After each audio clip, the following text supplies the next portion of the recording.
They are happier than I've ever seen them, I think. In 24 years of working for this band, they're just so happy right now. Cool. It's great. It's almost like they've been reborn again. I don't know what's going on, but they just seem really pleased and enjoying playing. And there was always tension before. There always seemed to be times when there was always tension. And I, as much as I try and keep myself out of that kind of thing, I don't have much to do with that side of it. I've been around 24 years, admittedly, but I have not. They're my friends, obviously. They were 19 when I started working for them, and I was 26, and I'm 50 now, and you can work out how old they are. We've been friends, but I've never tried to overstep that mark. I think if you're going to have longevity working for a band, you can't be their best friend. Yeah, it's difficult. You can't be the best friend and work for somebody, because if they have a problem with you, or they need to say something to you, where as an employee, the boss says something to you, you're like, okay, fine, I understand, I'll fix that. But if a friend comes and says it to you, you might not like it. And I think that to survive with a band for a long period of time, I think you have to keep that professional detachment. From I mean, of course, they're my friends, and of course, I feel for them all, and I care about them all. Of course, they were really young when I started with them, and of course I do. I think a lot of them. But there still has to be that professional detachment. If they need to shout at me for something, then they have to know that they can, and vice versa. If I need to go in there and say something, then I need to know that I can go in there as the sound engineer, professional, telling them something, not as Big Mick, our mate. Yeah, right. So I think there's an angle there for anybody who's going to stay with a band for a long time. Yeah, you always have to maintain the professional position and relationship. So brings me to a question. How much influence do you have before, or how much do you work before a tour with the band to get things right, or do you just load the stuff? We turn up and I do what I do. It's wow. been like that for a long time. They don't want to sound check particularly. They don't want to do anything. I mean, I'll have a little knock. We always seem to have a couple of a day on one control system and sort of half a go on the next. Sound is always the last consideration. Lights and video always seem to take priority. Have you noticed that lately? Yeah. Video seems to be the order of the day. Video, yeah. So I do what I do. You know what I mean? It's been so long now, and I've had the worst and the best shows in all that time. I can think of some really horrendous ones that I would not want to put my name to, but they've happened anyway. And I've built up a repertoire of being able to identify what's going wrong pretty quickly, I think, now, because I've heard it all before. And I kind of work from that. It's just experience. I know what we have to achieve. Metallica's a different animal. It's not just like doing sound. You're trying to capture an attitude. Yeah. There's more to it than just... I mean, I did Def Leppard, and they're a fantastic sounding band.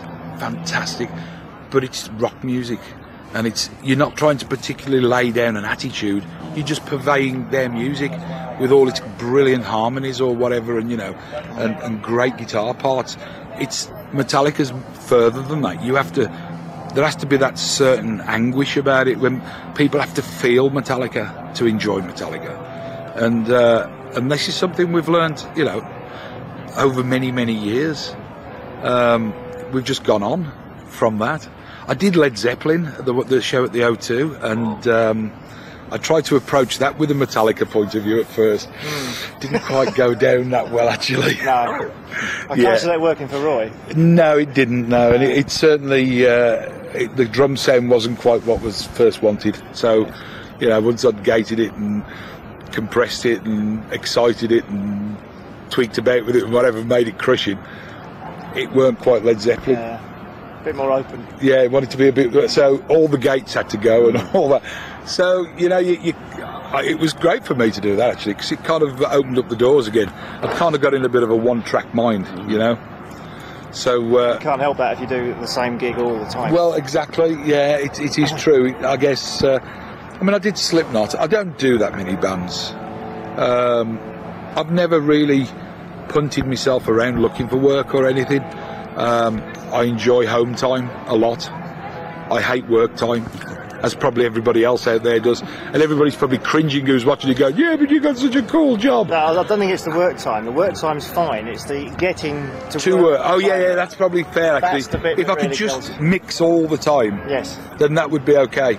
Yeah, there's this famous saying: 25 years of rock and roll, and 23 of them have been waiting. Yes. Or yes. travelling or flying. Travelling to wait. Yes, travelling to wait. Yes. Yeah. They're waiting to travel. Yeah. So yeah, I mean, everybody thinks it's so glamorous, but we leave here tonight. I'll probably get out of here tonight about 12:30, 1 o'clock. I have to be back in the lobby at the hotel for 6 o'clock in the morning because we fly to do a show in Madrid tomorrow. So we get there and we have a charter plane. We just land and go straight to the gig, and we have to do this all again. Except the difference is we're not on stage till 11 o'clock tomorrow night. Yeah, which is nice. Which is a little later, so maybe I might sneak back to the hotel, but the hotel will probably be an hour away or something, and they'll all be going, oh, it's too far, you know. Yeah. So, you know, glamorous? No, absolutely not. I would not say any way, shape and form that this job is glamorous. Interesting? Absolutely. Fulfilling? Fulfilling.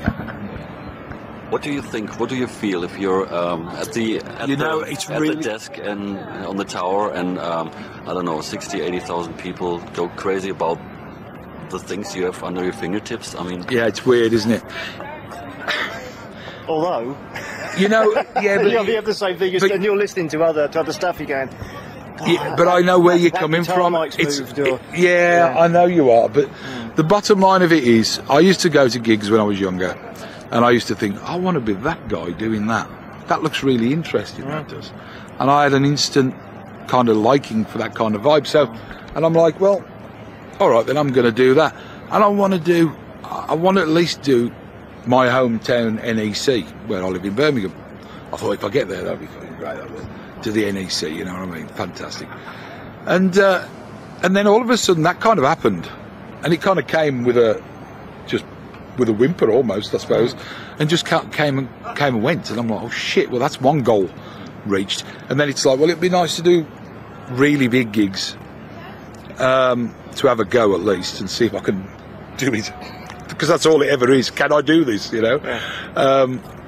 And then we just went out and did them, you know. And then probably the biggest gig I've ever done was the Monsters of Rock in Moscow, which was on an airfield in Moscow.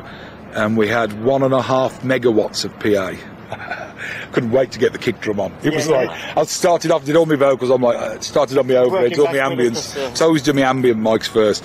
But it was like, no, just hit the kick drum, I'll have to just forget all those. Because 1.5 million watts of PA. MT4. MT4, yeah.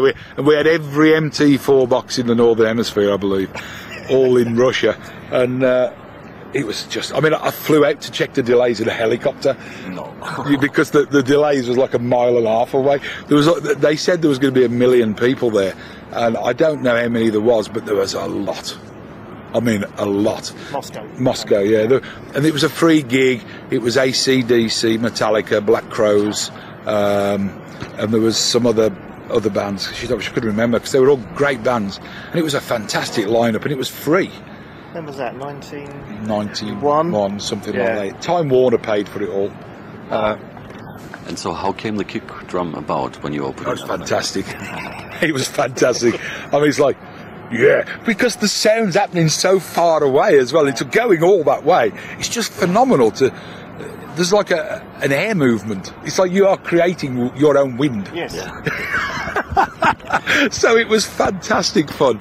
I mean, and I must admit, as uncomfortable as that gig really was, staying in the Moscovich Hotel or something, the Russian People's Hotel, which cost $4.50 a night, and the room was fitting $2 of that, you know what I mean? And the water was brown coming out the taps, and it was just vile. And we got followed everywhere by the KGB. You couldn't go nowhere without somebody following you.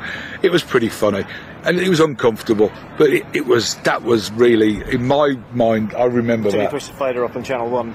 Yeah, you know, as soon as that went up, it was like, yeah, this is really exciting. I mean, to have your finger on 1.5 megawatts is like, that's pretty special. Quite a lot, yeah. I mean, you just don't see that amount of PA anymore, you know? Yeah, that's true. It's fantastic. They won't let you. No, probably not.